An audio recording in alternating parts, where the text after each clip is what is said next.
Bonjour à toutes et à tous. Bienvenue à cette présentation du baromètre unifié du marché publicitaire, réalisé conjointement par l'IREP, France Pub et Kantar Media. Nous allons attendre quelques instants avant de démarrer, le temps que tout le monde se connecte à la conférence. En attendant, je me présente, je suis Nicolas Besson, je travaille dans l'équipe de l'IREP. Je suis ravi de vous accueillir aujourd'hui pour cette nouvelle édition du BUMP. Je suis accompagné de nos trois experts qui vont vous révéler les résultats du premier trimestre 2023 et les évolutions par média et par secteur par rapport au premier trimestre 2022 et aussi par rapport à la même période avant crise. Comme d'habitude, cette session sera disponible en replay. Vous pourrez également retrouver la présentation et le communiqué de presse sur les sites internet de chacun des trois partenaires. Vous pouvez poser vos questions dans le chat. Nous reviendrons vers vous rapidement pour y répondre. Pour les journalistes présents qui n'auraient pas reçu le lien de connexion pour le point presse qui suivra cette présentation, merci de vous manifester dans la boîte de dialogue afin qu'on vous l'envoie. Enfin, si vous souhaitez partager certains résultats sur les réseaux, nous vous invitons à utiliser le hashtag BUMP 2023. Nous allons à présent pouvoir commencer. Pour vous annoncer ces résultats, voici nos trois experts. Christine Robert, directrice déléguée de l'IREP, Florence Doré, directrice marketing France de Kantar Media, et Xavier Guillon, directeur général de France Pub. Au programme ce matin, les recettes et volumes publicitaires des médias pour commencer, avec des tendances par média sur la RSE.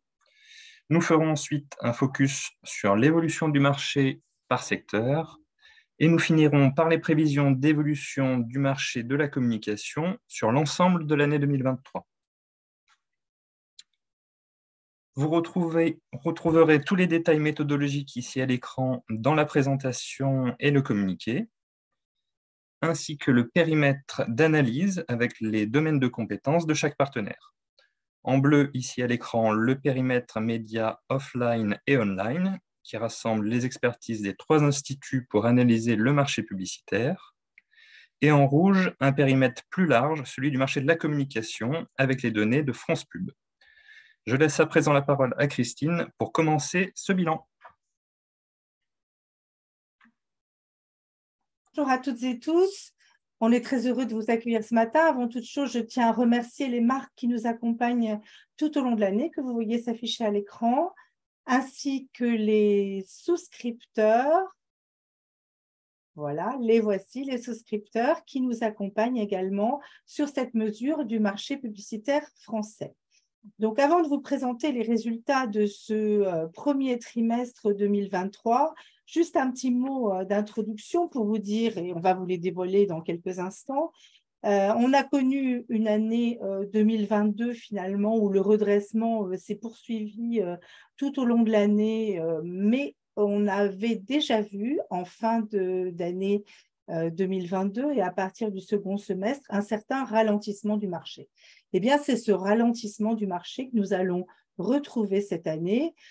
Les causes en sont multiples, hein, à la fois les répercussions des conflits géopolitiques que vous connaissez, de la conjoncture économique, peut-être un certain attentisme. En tout cas, donc voici les résultats de ce premier trimestre 2023, un marché global de 3 844 millions, en légère régression de moins 0,7%, et qui est largement au-delà, évidemment, et au-delà de l'année du T1 2019. Ce marché, tel qu'on vous le présente, à 3 844 millions, regroupe à la fois les 5 médias, télévision, cinéma, radio, presse, publicité extérieure, courrier publicitaire et imprimé sans adresse, et également le digital, estimé par France Pub, dont on va reparler dans un instant.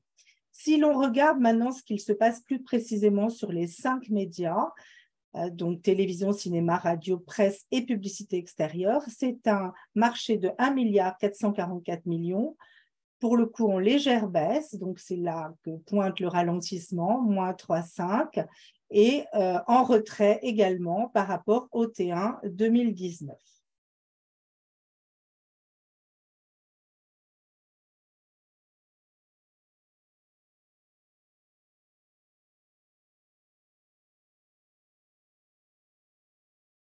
Florence, tu n'as pas de son. Ah, voilà, bonjour, bonjour. C'est mieux comme ça. Bon, je vous avais dit bonjour à toutes et à tous. Voilà. Donc, on commence avec les annonceurs. 33 012 sur la période, sur ce premier trimestre, avec une baisse de 10% par rapport au T1 2022, mais en très légère hausse par rapport à 2019. Alors, parmi les médias en progression, eh bien, la publicité extérieure, que ce soit le DOH ou le OOH, et le cinéma, qui est à plus 12, qui avait le plus souffert du Covid, eh bien non, pas pour autant retrouver les niveaux d'avant-crise, mais sont en belle progression. L'audio digital également, belle forme, avec plus 46%, en tout cas sur les premiers indicateurs que nous avons.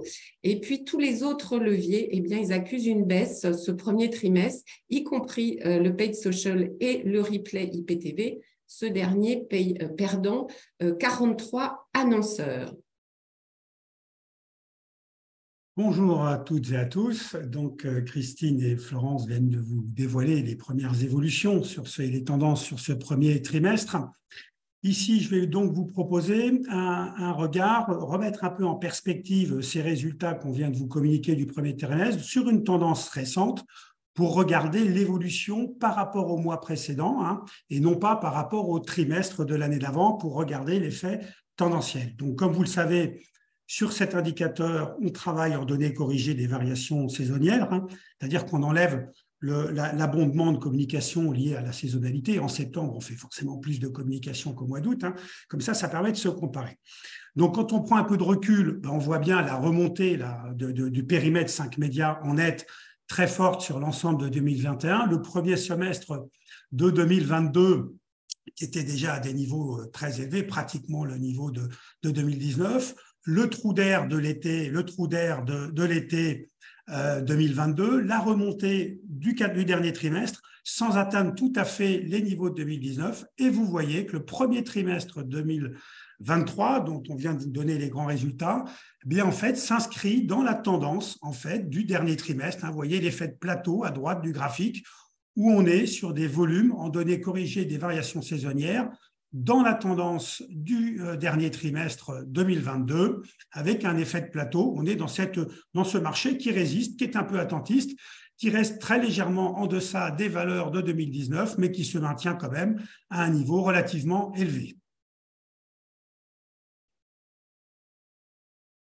Alors, on continue sur Christine vous l'annonçait, sur la mesure du marché du digital.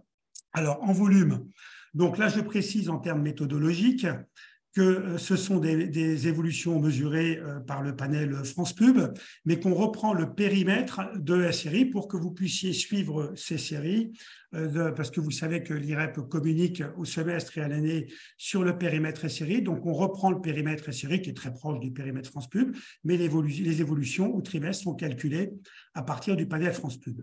Donc, une évolution de 3% au T1 2023, pardon. Alors, un peu comme ce qu'on voyait tout à l'heure, regardez, vous le voyez sur le graphe d'évolution en données CVS. On rappelle qu'au premier semestre 2022, vous voyez déjà une inflexion. Premier semestre 2022, pardon, on était encore sur une croissance de 15%. Deuxième semestre 2022, on était retombé sur une croissance de 6%. Et maintenant, premier trimestre 2023, on est sur une croissance de 3%. Donc, on voit une décélération de la croissance du digital qui reste à des niveaux extrêmement élevés, mais une décroissance. Alors, il y a plusieurs explications. Il y avait l'effet d'aubaine aussi du digital avec la baisse de l'événementiel sur la période Covid. Mais évidemment, cet effet d'aubaine des actions événementielles en digital joue moins. Il y a les grandes valeurs de la high-tech qui sont chahutées. Je ne reviens pas dessus, tout le monde le connaît. Voilà, c'est un peu les effets de tendance forte. Donc, on voit que c'est un marché qui revient à un niveau d'évolution plus mature, qui correspond plus à l'évolution de l'économie. On voit quand même que derrière ce 3%, il y a des écarts assez forts entre les différentes offres, pas tellement entre le display, le search ou les réseaux sociaux, mais on voit que toutes les offres de gré à gré, tout ce qui va permettre de pointer les actions de communication dans des environnements éditoriaux parfaitement décrit. Ce sont des offres qui, elles, connaissent des évolutions importantes, hein, notamment dans le retail média, par exemple, qui a des croissances de 15%. Donc, derrière ce 3%, des écarts de plus qui se creusent en fonction des différents types d'offres. Alors, regardons maintenant ce qui se passe sur le digital média en particulier. Donc, tout d'abord, le digital média télé, radio et presse, un marché de 120 millions d'euros. Vous voyez la progression au premier trimestre 2022, on est à peu près dans les normes que Xavier vient de nous citer, plus de 4, évidemment largement au-delà de 2019. Hein. On a eu des performances très importantes ces 3 dernières années. Si l'on regarde de plus près au sein de ces 3 médias, si l'on fait un focus sur les formats audio et vidéo, des formats que nous avons mesurés pour la première fois à l'IREP pour le bilan annuel et que nous allons évidemment poursuivre sur les bilans trimestriels. Donc, ça concerne bien ces 3 médias. Télé, radio et presse, presse pour 2 univers, la PQN et la presse magazine. Donc l'audio digital, un marché qui n'est pas encore très conséquent, mais qui est très dynamique, avec une forte vigueur, plus 27,9 par rapport au T1 2022, donc il représente globalement 5% du digital média de ces 3 médias, et le digital vidéo, 55 millions, donc un marché évidemment beaucoup plus conséquent, qui lui aussi a une bonne performance à 2 chiffres, plus 14,4 par rapport au T1 2022 et qui représente environ 45% donc du marché du digital média sur ces 3 médias. Maintenant, si on regarde le cumul avec 4 médias sur le digital, on y ajoute le DOH, donc un marché qui performe encore mieux, 164 millions, donc plus 4,1 par rapport au T1 2022 et une progression évidemment très importante et qui reste très importante par rapport au T1 2019 à plus 40%. Alors là, nous avons présenté les 6 leviers digitaux qui sont en veille chez Kantar, qui comptent 24 728 annonceurs. Alors, nous représentons ici une évolution des portefeuilles depuis 2019 et on voit cette progression constante du digital. Xavier en parlait tout à l'heure, y compris pendant la pandémie, à l'exception évidemment du DOH qui avait souffert évidemment des fermeture des malls et de la limitation des déplacements. Alors, tous les autres leviers à des niveaux qui sont bien différents selon les leviers ont évolué positivement jusqu'au milieu de l'année 2022 et l'on voit sur cette période un léger fléchissement ou ralentissement des leviers digitaux. Alors, un média qui commence sa course, alors sur le bas du slide, c'est le replay IPTV, c'est une nouvelle mesure que l'on mesure avec le SNPTV, dont nous débutons la livraison avec des données historiques d'1 an. Donc, elle sera donc à suivre. Et puis, sur la partie paid social, donc sur le haut du graphique, ici, on ne représente que la partie Facebook. Je vous avais déjà annoncé qu'on mettait en place la veille sur Instagram, TikTok et Snapchat. Là, c'est encore en validation. Donc, je pense qu'au premier semestre, nous aurons des chiffres à vous montrer. Mais voilà l'évolution déjà de ce que nous avons sur les 6 leviers digitaux de Kantar Media. Alors, on va regarder maintenant ce qui se passe pour le média télévision. Le média télévision, c'est un marché de 752 millions au T1 2023. Un marché qui, pour la première fois depuis 2020, accuse une baisse sensible de moins 7,2 par rapport au T1 2022 et qui est aussi en retrait par rapport au T1 2019. Alors, qu'est-ce qui se passe au niveau des univers et des leviers de la télévision? Tous les leviers finalement baissent sauf le digital. L'espace classique est en baisse, il représente encore la plus grosse partie, comme vous le savez, du média télévision et des recettes du média télévision. Donc en baisse autour de 7%. Le parrainage, qui est aussi un levier évidemment très important, est en forte baisse ce trimestre. Alors, il faut dire aussi qu'on n'est pas, on est à la fois sur un effet de base important pour le média télévision dans sa globalité, puisque l'année dernière, nous avions une belle progression au premier trimestre 2022 de plus 8%.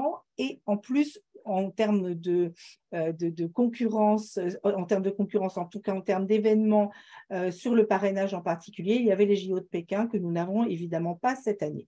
Donc le digital en revanche continue de bien fonctionner avec des progressions à 2 chiffres autour de 15%.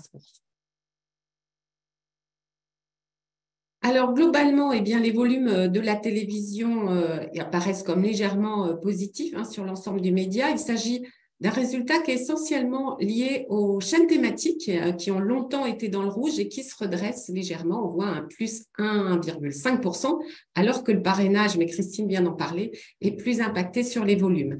Donc, la tendance globale des volumes, elle contredit un peu ce que vient nous annoncer Christine.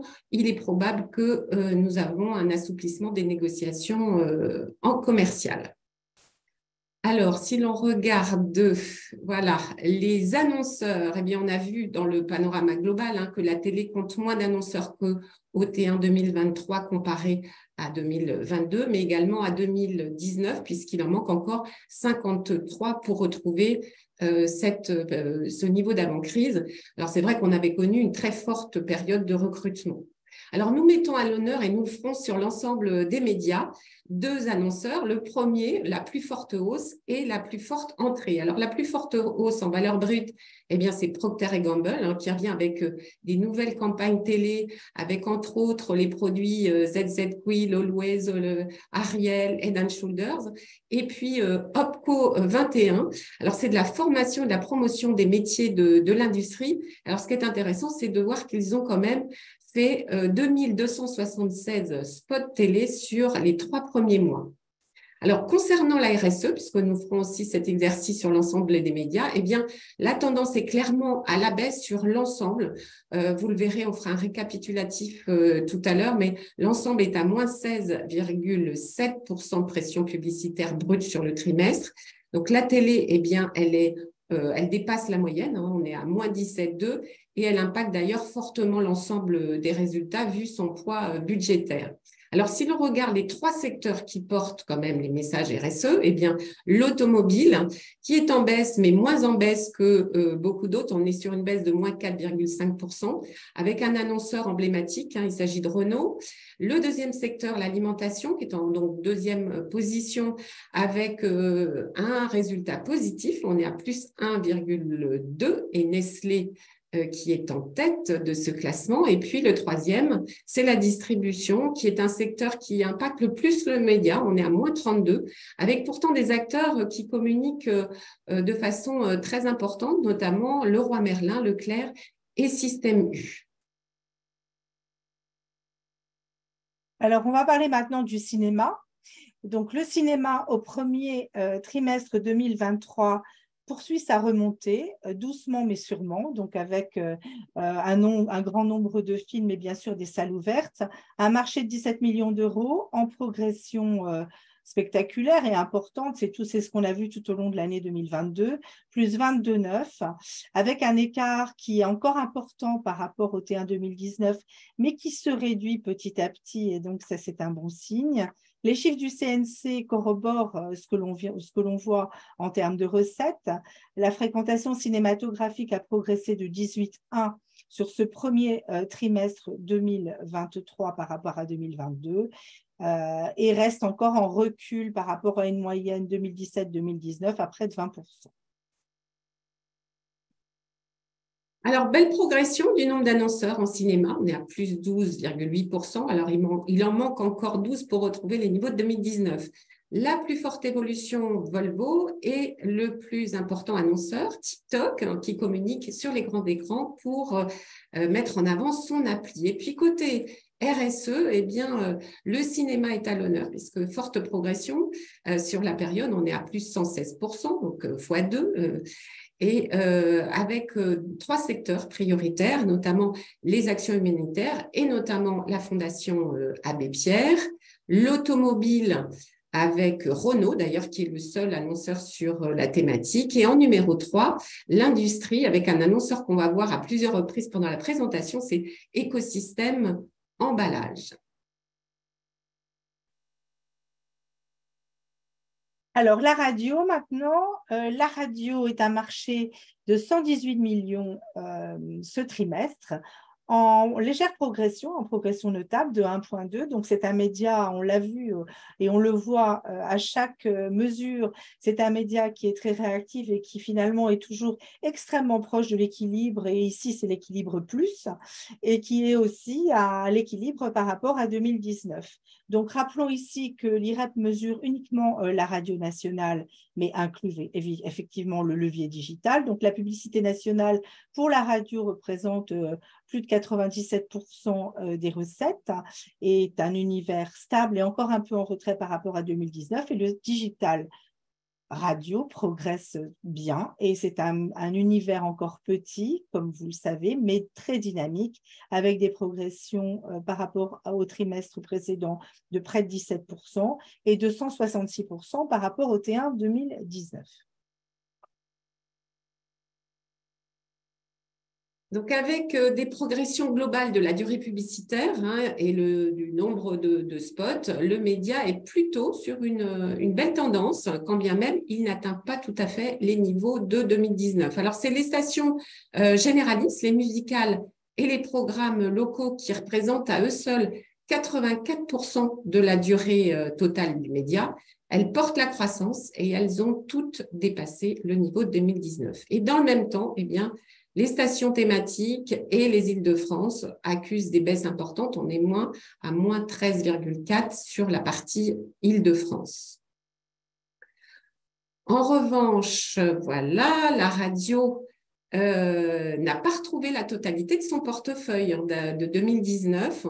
On est à moins 17,6 par rapport au T1 2019 et la tendance négative de cette année ne fait qu'accentuer la baisse. Alors néanmoins, beaucoup d'annonceurs ont renforcé leur présence et la plus forte hausse budgétaire en radio, c'est Système U qui communique particulièrement sur des campagnes promotionnelles, toutes ces cartes fidélité pour lutter contre l'inflation. Alors, concernant la plus forte entrée en 2023, il s'agit de Paramount+. C'est le nouveau site de streaming qui a été lancé fin 2022, mais qui communique pour la première fois sur les ondes sur le premier trimestre. Et puis, jetons un coup d'œil sur la partie RSE. Alors, nous constatons une légère baisse, mais elle est inférieure, enfin, une baisse, mais elle est inférieure à la moyenne du marché puisqu'on est à moins 11,7 versus moins 16,7 dont je vous ai annoncé tout à l'heure la tendance globale. Alors, les trois secteurs en valeur brute qui restent dominés par l'automobile, dont une très grande partie des annonceurs ont réduit leur budget sur la thématique, à l'exception de Fiat, qui est quand même à plus 71,5%, et puis de Renault qui maintient sa position. La distribution, en numéro 2, elle progresse en deux temps parce que les généralistes sont en très forte baisse, on est à moins 60%, alors que les spécialisés, eux, progressent à plus 44%. Alors, nous avons sur les spécialisés eh bien, la Vie Claire qui maintient la thématique de la RSE et l'Intermarché aussi a été très fort sur la partie des généralistes. Et le troisième secteur, c'est les services avec une marque comme EFI, c'est de la rénovation énergétique et puis également le groupe La Poste. Voilà pour la radio. Parlons maintenant de la presse, tout d'abord de la presse dans son ensemble, donc l'ensemble des univers de presse que nous mesurons, un marché de 309 millions d'euros, en légère baisse, donc une petite rétractation de la presse dans sa globalité, à moins 4,1 par rapport au T1 2022, et avec une marge assez élevée par rapport au T1 2019. Alors, globalement, sur cet univers de la presse, c'est la publicité commerciale qui est en retrait et par rapport à 2022 et par rapport à 2019. Les petites annonces, on va y revenir, globalement se portent bien ce trimestre et pour plusieurs univers de presse. Donc, c'est plutôt un univers performant. Et le digital, cette fois-ci, est un peu rétracté. On connaît sur cet univers de fortes synergies entre le on et le off. D'ailleurs, le digital, si on regarde l'évolution de la part de marché du digital sur la totalité de l'univers de la presse, il a perdu 7 points entre 2023 et 2019, plus exactement entre 2019 et 2023. Voilà, il reste malgré tout par rapport à 2022 par rapport à 2022 encore assez dynamique. Alors, regardons maintenant ce qui se passe par univers de presse. On a des performances assez différenciées, ben ça vous en êtes habitués. Comme à chaque fois, on a d'abord des univers qui sont bien positionnés ce trimestre. C'est la PHR, donc, qui est un petit marché segmenté, comme vous le savez, de 23 millions et qui progresse de plus 3,2 par rapport au T1 2022. En revanche, qui reste en retrait par rapport au T1 2019 de moins 14,1. C'est les petites annonces sur cet univers-là qui se portent particulièrement bien, ainsi que le digital. Sur le second univers qui va bien ce trimestre, c'est les gratuits. Là aussi, on a un univers assez diversifié puisqu'on a à la fois de la presse gratuite d'information, de la presse thématique, de la presse locale et de la presse des collectivités locales. Donc, un marché de 43 millions en hausse de 2,6 et qui reste en revanche en fort retrait par rapport à 2019. La presse gratuite d'information ne va pas très bien ce trimestre.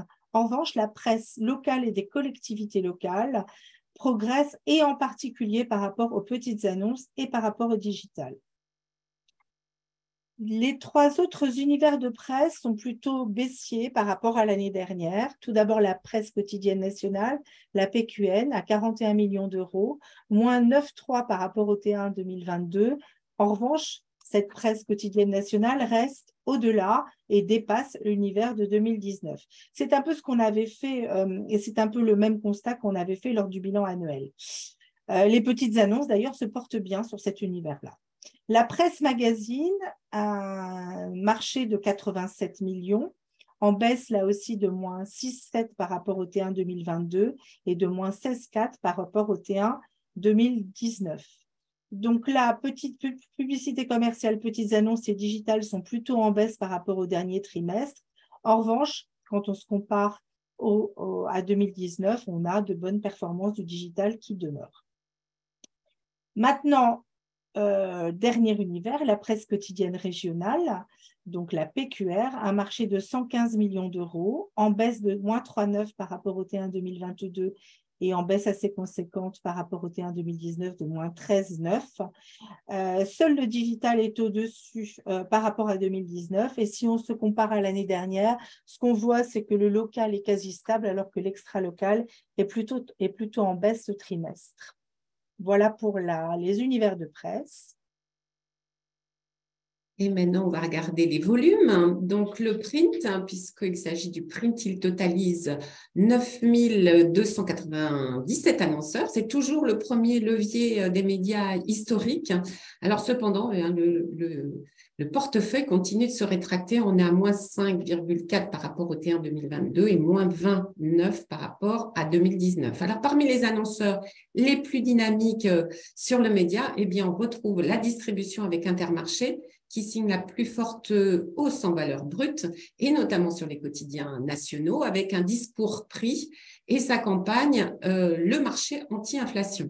Alors, il est vrai qu'en étant producteur et commerçant, eh bien, l'enseigne capitalise sur la maîtrise de sa filière. Et puis, la plus forte nouvelle entrée, eh bien, elle revient à Trendline, c'est de la vente en ligne de billets de train qui a mis en avant son appli et ses services. Et puis, un petit pas du côté de la RSE. Alors, la baisse, elle est plus accentuée que la moyenne. On est à moins 18,3. Mais les constructeurs automobiles qui avaient plutôt reculé sur une majorité de médias, eh bien là, ils ont augmenté. On est à plus 8,4% sur l'automobile, avec notamment des annonceurs comme Mercedes, DS ou Renault. Alors, au-delà des ONG aussi qui sont en baisse, par contre, on est à moins 7,5, eh bien, les ONG, elles sont très fortement parrainées par le média. Nous avons en troisième position le secteur des services qui sont en baisse malgré la présence renforcée des services publics. Voilà pour la presse. Venons-en maintenant à la publicité extérieure. Donc, la publicité extérieure a de bonnes performances, un marché de 251 millions d'euros en progression de 5,9 par rapport au T1 2022 et qui a quasiment rattrapé son retard par rapport au T1 2019 puisqu'on est à moins 2,6 alors qu'on était encore plus éloigné lors du bilan annuel et évidemment l'année dernière. Donc, c'est un marché qui a retrouvé toute sa vigueur, en particulier en raison du digital qui fonctionne là aussi très bien et qui a une vigueur très intense sur ces derniers mois. 44 millions plus 9,1 par rapport au T1 2022 par rapport au T1 2019 de plus 22,2. Alors, ce DOH, il impacte effectivement de manière différenciée les différents univers de la publicité extérieure que l'on voit maintenant. Donc, on a effectivement des évolutions contrastées. La championne toute catégorie, c'est le mobilier urbain, avec une bonne remontée et une bonne performance par rapport au T1 2022, plus 10,5, et très au-dessus du premier trimestre 2019 à plus 20,3. Puis le transport qui progresse là aussi à près de 10%, donc plus 9,3 par rapport au T1 2022 et qui rattrape petit à petit son retard par rapport à 2019 à moins 11,2. Le shopping qui est quasi stable ce trimestre à moins 0,7 et qui dépasse largement là aussi son niveau de 2019. Et enfin l'outdoor qui est un peu moins performant puisqu'il est en retrait ce trimestre à moins 2,9 et assez éloigné de son niveau de 2019 à moins 23,3, mais c'est un univers, comme vous le savez, moins digitalisé. Alors, le volume de l'annonceur, eh bien, il est stable comparé à l'an dernier. Il manque encore 6% pour retrouver le portefeuille de 2019. Alors, la plus forte hausse, eh bien, sur le média, c'est encore écosystème emballage qu'on a déjà vu. Et puis, l'entrée la plus importante, c'est Hinge, la nouvelle application de rencontre qui voudrait détrôner Tinder et qui prend la parole depuis février sur le média. Et puis, un tour du côté de la RSE, eh bien, le trimestre affiche une tendance négative, mais on est inférieur en dessous de la moyenne marché, à moins 10,7%. Alors toutefois, avec des secteurs qui sont plutôt en hausse, notamment l'industrie, les services et la beauté. Et le top 3 secteurs qui diffusent des messages RSE en publicité extérieure, c'est l'automobile qui est pourtant à moins 20%, avec des beaux engagements de la marque Peugeot et de Mercedes, l'industrie qui est en très forte progression et qui permet de limiter la casse et dans laquelle on retrouve encore écosystème emballage, et puis les ONG en très forte progression, on est à plus 41%, avec notamment Personnage et la Ligue nationale contre le cancer. Eh bien, après, on a vu tous ces chiffres du premier trimestre sur l'ensemble des médias qui vient de vous être présentés. Donc, petite mise en perspective comparée de l'évolution, toujours en données corrigées des variations saisonnières. On va mettre en perspective le périmètre des 4 médias, télévision, radio, presse, publicité extérieure par rapport au passé récent pour comprendre les résultats de ce premier trimestre. Pour la télévision, donc le pointillé, je vous le rappelle, ce sont les valeurs des investissements mensuels de 2019. Donc, par exemple, pour la télévision, on se situe sur un montant de 302 millions d'euros mensuels. Et vous voyez l'évolution. Donc, vous voyez que le premier semestre 2022, on démarre en janvier 2022. Les résultats de la télévision au premier semestre, vous vous rappelez, on les étaient très nettement, sensiblement au-dessus des valeurs de 2019. Vous voyez le trou d'air de l'été au milieu du graphique de la télévision, la remontée après au dernier trimestre, mais sans réatteindre les valeurs du premier semestre, mais déjà quand même des valeurs qui sont supérieures en données CVS aux valeurs de 2019. Eh bien, en fait, le profil du premier trimestre est dans cette tendance-là. Il y a cet effet de plateau. très légèrement plus bas, un niveau des investissements. Voilà, donc ça veut dire qu'en termes de volume d'investissement, malgré les résultats statistiques qui viennent d'être présentées, on est quand même sur des niveaux d'investissement mensuels qui restent très légèrement, sensiblement plus élevés que la valeur de 2019 et un effet de plateau à partir du quatrième trimestre 2022 pour la télévision. Sur la radio, un profil totalement différent sur la période où on voit que c'est très plat, un profil, voilà, des valeurs très constantes en données corrigées des variations saisonnières. On reste sur la période 2022, début 2023, sur des mêmes niveaux d'investissement corrigés des variations saisonnières pour la télévision. En presse, le profil est un peu différent.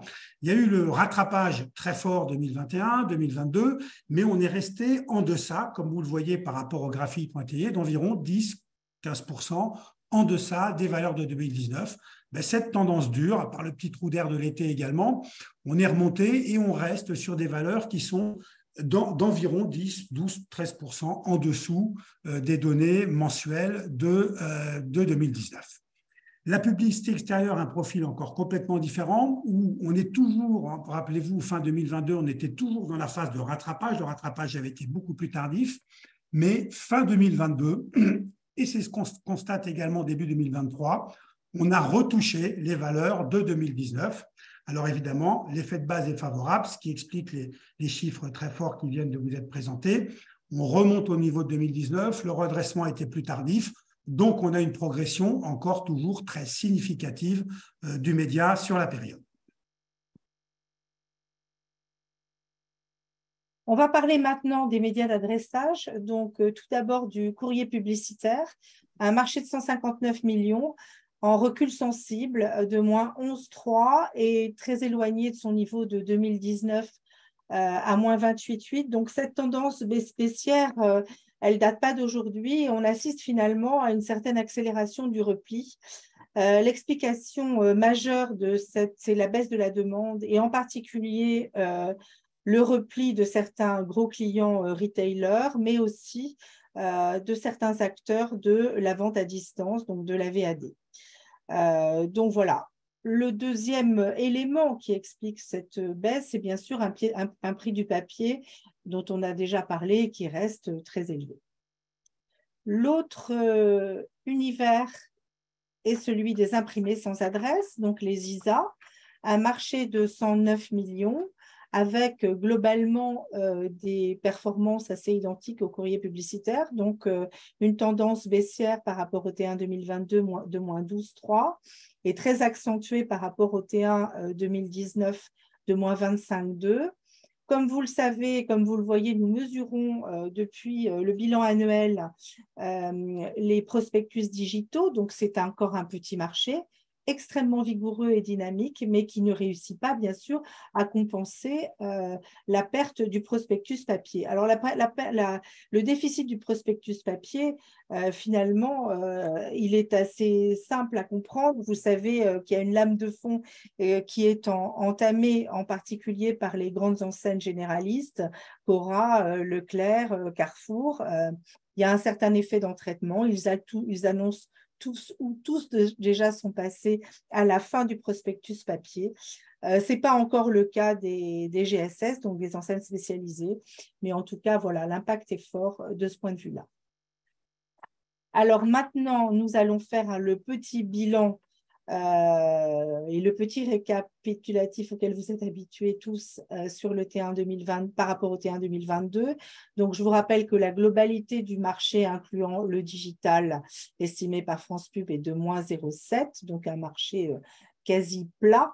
Ce qui progresse le plus par rapport au T1 2022, c'est bien sûr le cinéma, et la publicité extérieure, puis viennent tous les environnements digitaux, le digital global, le digital média incluant le DOH, la radio qui est au-dessus, et puis la presse en deçà de moins 4,1, la télévision et les médias d'adressage dont on vient de parler, courrier publicitaire et imprimé sans adresse. Alors, quelle configuration nous avons par rapport au T1 2019 ? Par rapport au T1 2019, donc le marché global, quand on y inclut le digital, c'était notre première slide, c'est un marché qui progresse de 9,8, donc c'est un marché qui est au-delà du digital, boosté, au-delà de 2019 et boosté par le digital, c'est ce que vous voyez là.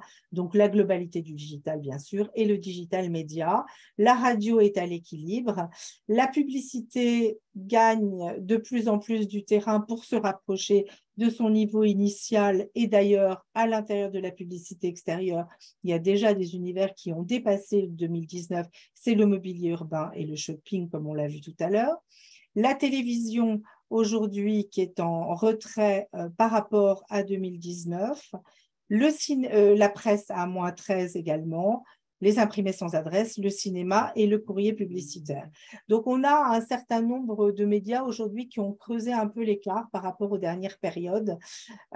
Donc, voilà, on espère que le deuxième trimestre va reprendre un peu plus de couleurs pour certains médias. Alors, en bilan, et pour terminer la session des bilans, eh bien, celui de la RSE sur le premier trimestre. Alors, on avait déjà constaté sur l'année 2022 une baisse. Elle était à -2,7, je ne sais pas si vous vous en souvenez, des budgets consacrés donc à ces messages RSE. Donc, la tendance, eh bien, elle se poursuit en raison notamment des priorités des annonceurs qui font face aux urgences économiques, face à celles de l'écologie. D'ailleurs, à ce propos, on a constaté qu'on a 52% de publicité relative à la question du prix. Donc, on voit bien que il y a un transfert en fait des communications. Donc, la baisse globale, elle est à -16,7 que nous avons constaté sur l'ensemble des médias, à l'exception du cinéma. Et donc, cette baisse, eh bien, elle est portée par 4 principaux secteurs qui cumulent à eux seuls d'ailleurs 85% de la baisse: l'automobile, la distribution, les banques et les assurances et l'hygiène beauté. Voilà. Alors évidemment, côté média, la télévision, de par son poids, eh bien, elle contribue de façon très importante, elle contribue à 68% de la baisse de la thématique devant la presse et la radio. Voilà pour ce bilan. Je crois qu'on va passer au marché. Voilà, l'évolution par secteur. Alors, on va vous proposer une analyse conjointe en croisant la profondeur des bases de données Kantar Media et France Pub. On va vous proposer une analyse en net de l'évolution de ce marché du premier trimestre par secteur d'activité économique. Alors, petite explication sur le graphique, sur ce tableau, il est très simple. On travaille sur le périmètre 5 médias plus l'ensemble du digital, search, display, réseaux sociaux et médias propriétaires numériques. Ce marché est en évolution au premier trimestre de plus 0,9%, comme vous le voyez en haut à droite du tableau, à comparer à plus 18 rattrapage 2021-2020 et plus 6,3 2022-2021. Donc plus 0,9 sur le périmètre 5 médias plus digital sur le premier trimestre. Christine parlait d'un ralentissement, on le voit clairement ici. Alors par contre, on va regarder que maintenant, par secteur d'activité, dans notre analyse conjointe avec Kantar Media, eh bien, il y a des écarts très significatifs qui se créent. Voilà. Donc on a mis en indice 100 le plus 0,9 et vous voyez, colonne de droite, en vert, les secteurs qui sont au-dessus de la moyenne marché, en orange, ceux qui sont à peu près à la moyenne, et en rouge, ceux qui sont très nettement en deçà de la moyenne marché. Alors, si on prend, il y a 4 métasecteurs, l'industrie B2B, les biens de consommation, la distribution et les services. On va les prendre un par un. Le B2B, donc 76, vous avez vu un décrochage de la communication dans l'univers industrie B2B. À l'exception de l'industrie de base, c'est principalement l'extraction des matières premières, on comprend tous pourquoi dans le contexte de réindustrialisation, c'est très dynamique. Ce qu'on constate par contre, c'est la décélération très forte avec la crise énergétique du secteur de l'énergie, à indice 58. L'informatique bureautique également, qui était remontée à des niveaux élevés, mais il y a eu une forte phase d'équipement dans la période Covid, et on voit là très clairement un repli du marché sur ce secteur-là. On note également en B2B que le BTP, qui avait très fortement repris, s'était redressé 2022 par rapport à 2021, commence à marquer le pas pour les raisons qu'on connaît, je ne reviens pas dessus, notamment l'évolution de crédit à 91. Quand on prend maintenant l'ensemble des biens de consommation en progression, puisqu'on est à 105 en indice, alors il y a toujours le secteur, regardez le mode accessoire, le luxe en fait, notamment au sein de ce segment, qui avait très fortement progressé en 2021-2022. C'est toutes les catégories moyennes supérieures qui avaient thésaurisé pendant la crise. Et on s'est relié à tous les résultats qui ont été publiés de ces groupes. Vous voyez, donc action très dynamique, on est en indice 115. Alors la nouveauté, par contre, à l'inverse, c'est dans le bien de consommation, c'est l'automobile transport, indice 110. Il était en récession avec les difficultés d'approvisionnement. Maintenant, les stocks sont reconstitués. Et là, très clairement, l'automobile en communication vivait essentiellement sur la communication des véhicules électriques en anticipation des marchés. Comme les stocks ont été reconstitués, un très large pan de la communication automobile, qui est les communications de déstockage, qui n'existait pas en 2022-2021, reviennent sur le marché, ce qui explique ce dynamisme. Alors, on voit par contre ameublement décoration qui était, regardez, très très fort en 2022-21 et 2021-20, qui était tout l'équipement des ménages qui avait thésaurisé, des ménages catégorie moyenne et supérieure, qui avaient largement équipé leur logement. Eh bien, on arrive un peu à un phénomène de saturation où là, le marché marque le pas. Pareil pour l'électroménager, la décélération s'était déjà fait sentir, très fort équipement au moment de la période Covid, et la décélération se fait sentir. Distribution, vous avez tous noté en vert le poids, la progression très forte de la distribution généraliste. Dans l'environnement de l'inflation des prix, une guerre de communication très très forte des distributeurs pour lutter contre l'inflation. Les offres promotionnelles sont extrêmement dynamiques pour défendre le pouvoir d'achat et la concurrence est très très rude entre les acteurs pour maintenir leur part de marché dans ce contexte. Donc on est sur un niveau d'investissement de communication très fort, distribution spécialisée légèrement de ça, mais principalement à ce qu'on avait vu avant, un peu moins d'équipement des ménages, donc un peu moins de communication dans la distribution spécialisée. Dans l'univers des services, l'ensemble de l'univers des services est étal, 99. Alors, vous voyez tout de suite les deux univers très contrastés, où on va retrouver voyage, tourisme qui continue sa progression très forte, indice 156. Vous avez vu, le rattrapage avait démarré en 2022, c'est sur des poussées plus extrêmement fortes. Pareil pour culture, loisirs. Donc là, on est dans la continuité des investissements très forts pour les mêmes raisons. Les catégories moyennes sup qui avaient thésaurisé, qui ont de l'argent à dépenser, et on le retrouve très clairement dans ces secteurs d'activité. Les télécommunications qui avaient investi avant, marquent le pas, on est très légèrement en indice, voilà. Et par contre, les secteurs banque assurance qui étaient restés relativement flat sur toute la période, marquent le pas ici de façon assez prononcée avec un indice de 82. Et donc Florence va vous continuer à analyser dans le détail ces évolutions sectorielles. Voilà, écoute, merci Xavier. Oui, on continue sur des valeurs nettes et toujours avec un rapprochement des données Kantar Media et France Pub. Ici, on est sur un périmètre média, donc on n'inclut pas les médias propriétaires. Par contre, en plus du display sur le digital, il y a bien le search et le paid social, en l'occurrence Facebook. Alors, les principaux, les 10 secteurs, ils représentent quand même 75,4% du marché total et les principaux d'entre eux sont en croissance. À commencer par la distribution, et Xavier en a parlé, ça fait partie des secteurs qui d'ailleurs en brut ou en net, c'est toujours le premier avec 19% du total marché. Il est même en progression bien au-delà de l'avant-crise. Alors, c'est vrai qu'ils étaient en première ligne pendant le Covid, puis en défenseur de l'inflation. Eh bien, le secteur, il ne cesse de communiquer. Sa progression, elle est particulièrement en digital. On est à plus 160% par rapport même à 2019. Les distributeurs ayant déporté leur communication sur ces leviers digitaux et particulièrement sur le paid search et le paid social.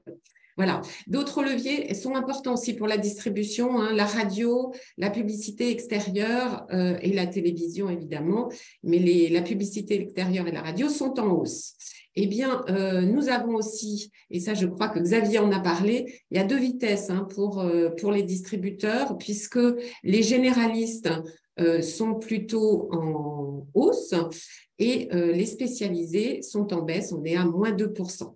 Et puis parmi les enseignes les plus dynamiques, eh bien, nous avons Système U On l'a vu tout à l'heure d'ailleurs sur un des médias qui a beaucoup communiqué notamment sur les promotions et les cartes de fidélité, et puis Intermarché. Et côté des spécialisés, eh bien, ceux qui prennent vraiment la parole, c'est Ikea et Decathlon. Deuxième secteur, la mode, 9% du marché, un peu plus de 9% du marché, belle progression, on est à plus 16% et on est bien au-dessus de 2019, vous voyez, un plus 79%, notamment porté aussi par le digital. Alors, il y a 3 segments qui ont vraiment progressé sur la mode, sur le trimestre, c'est l'optique, avec 2 annonceurs, Optique 2000 à Flelou, un 3e d'ailleurs, écoutez voir, on a déjà vu par ailleurs, le luxe avec Vuitton et Hermès, et puis dans une moindre mesure, les équipements sportifs. Et puis une petite parenthèse sur Shein, qui a multiplié par 2 ce trimestre ses investissements publicitaires. Alors, on a aussi une très belle reprise, mais Xavier en a parlé aussi sur tourisme et restauration, qui avec culture loisirs avec le plus souffert de la crise. Alors, ce dernier, culture loisirs, n'a pas retrouvé les niveaux de 2019, alors que tourisme restauration les dépasse largement. Tous les médias ont profité de ce retour, en particulier la télévision, la presse et puis l'affichage. Et parmi les annonceurs qui ont beaucoup communiqué sur ces secteurs du tourisme, eh bien, Hôtel.com, Accor, Airbnb, MCS Croisières, ce sont des annonceurs qui ont vraiment renforcé leur présence. Et puis, autre croissance, eh bien, l'automobile, je ne sais pas si vous vous souvenez, mais ils étaient en baisse en 2022 à moins 8%. Eh bien là, ils sont en hausse à plus 8%, notamment avec des communications sur les véhicules hybrides et électriques, et puis des annonceurs qui ont vraiment porté la croissance du secteur, Renault, Nissan et puis Volkswagen. Et puis, 4 secteurs qui sont plutôt dans le rouge. On va avoir les banques et les assurances, avec notamment des baisses sur la banque postale, le crédit mutuel, la caisse d'épargne, les services aussi qui ont beaucoup baissé, notamment sur les livraisons des courses, les repas à domicile, le secteur public, le marché du travail, les réseaux sociaux, avec même une baisse de Vinted, de ministère de la Solidarité et puis de Meta, qui a baissé. Sur la beauté, baisse également, beaucoup de désengagement sur des produits, notamment les couches bébés, les soins intimes, les produits capillaires, les soins du visage. Donc, on a vraiment une tendance de fond et des marques emblématiques qui se désengagent sur les médias, notamment Beiersdorf avec Nivea, Bayer Santé, Lascade, très fort engagement de ces annonceurs. Et puis le dernier, eh bien, c'est l'alimentation, dont la croissance du digital ne fait pas repartir le secteur, avec 3 forts replis, notamment dans les biscuits sucrés, les chocolats, les produits diététiques, et puis des annonceurs aussi en baisse, comme Ferrero, Mondelez et les cafés Royal. Voilà pour cette analyse des secteurs. Je crois que Xavier va nous parler maintenant des prévisions tant attendues. Et voilà, donc on termine sur les prévisions et pour faire durer le suspense, je vais d'abord vous les montrer en graphique avant de vous donner le chiffre final calculé. Donc vous avez en haut à gauche le marché global de la communication, 5 médias, digital et l'ensemble autres médias, événementiel et marketing direct et promotion principalement. Donc regardez la courbe, donc vous avez toujours en pointillé la valeur en CVS de 2019, 3 milliards d'euros par mois en net sur l'ensemble du marché. On a bien vu, donc 2022, vous voyez au milieu du tableau, on avait pratiquement retouché, sauf à l'exception de quelques mois, les valeurs de 2019. Donc on était très près en 2022, à 3% près, d'avoir rattrapé les 20% de décroissance de la période Covid. Eh bien, regardez, quand on prolonge cette tendance à partir de l'ensemble des mesures auprès de tous les groupes d'annonceurs qu'on approche et de leurs prévisions, eh bien, on est sur une fin d'année. Donc, regardez le premier trimestre, comme on vient de vous le montrer, très légèrement en deçà de 2019 en données corrigées des variations saisonnières. On le rattrape et on le redépasse très légèrement en fin d'année. Donc, vous avez anticipé, on sera sur un marché pratiquement assez flat par rapport à 2019. Quand on regarde ce profil sur les différents univers, dans les 5 médias, c'est un petit peu différent. Pareil, 2022, on avait presque retouché certains mois l'ensemble des valeurs de 2019. Le trou d'air assez caractéristique de l'été 2022. On remonte, mais on est déjà en deçà et on va rester très légèrement en deçà des valeurs de 2019 jusqu'à la fin de l'année.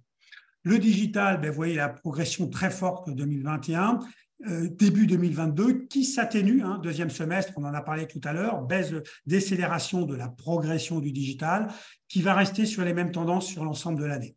Et pour l'ensemble autres médias, donc lui continue sa progression de rattrapage, vous voyez, il reste encore en deçà. Et là, il y a vraiment un marché à deux vitesses, le marketing direct qui marque le pas, clairement, et l'événementiel qui continue le rattrapage et qui booste cette catégorie. Alors, en chiffres, ça nous donne quoi? Eh bien, voilà, l'ensemble du marché de la communication. Donc, alors, je reprécise que ces prévisions sont faites à partir de l'évolution de chacun des médias et des secteurs, des déclarations et des prévisions des annonceurs, et sont aussi assujettis à la conjoncture économique. Donc, on a vu que le démarrage de l'année était très, très, très lent. Enfin, on reste positif, mais petite croissance, 0,1, 0,2 de croissance du PIB. On attend une croissance à 0,6 du PIB. Ces prévisions s'appuient aussi sur cette évolution macroéconomique. Donc, le marché de la communication devrait se situer à 33,5 milliards en 2023. On devrait rattraper cette fois-ci définitivement la valeur à quelques millions près, la valeur de 2019. On rappelle que la baisse était de moins 20% au moment du crédit. Donc là, on aurait pratiquement, donc en 3 ans, on aurait pratiquement 4 ans rattrapé cette valeur. Un panorame petit fin pour les raisons qu'on a vues sur la courbe au niveau des 5 médias. Donc, un marché, comme vous l'avez vu sur la courbe, qui sera pratiquement étal, très légèrement négatif sur l'ensemble des 5 médias, avec des écarts entre les différents périmètres, mais toujours moins 5,3 par rapport à 2019. L'ensemble du digital, donc un début d'année plus contraint, plus 3%, une remontée un peu avec l'effet de base par rapport au deuxième trimestre 2022 qui avait été plus faible en digital. Donc, ça nous fait un atterrissage autour de 5-6% en fin d'année sur l'ensemble du digital qui arrive maintenant sur des croissances matures. L'ensemble autres médias va rester très positif, plus 2,1, mais toujours négatif par rapport à 2019, avec là, toujours pareil, un écart, la promotion et l'événementiel qui vont connaître des valeurs de croissance très fortes encore sur 2023, et le marketing direct, des valeurs toujours sensiblement en retrait. Voilà pour ces prévisions, donc, qui sont très proches de celles qu'on vous annonçait. En fait, on garde la même vision que celle qu'on vous annonçait au mois de mars, à quelques ajustements près. On reste sur le même profil que celui qu'on vous présentait il y a quelques semaines dans le bilan 2022.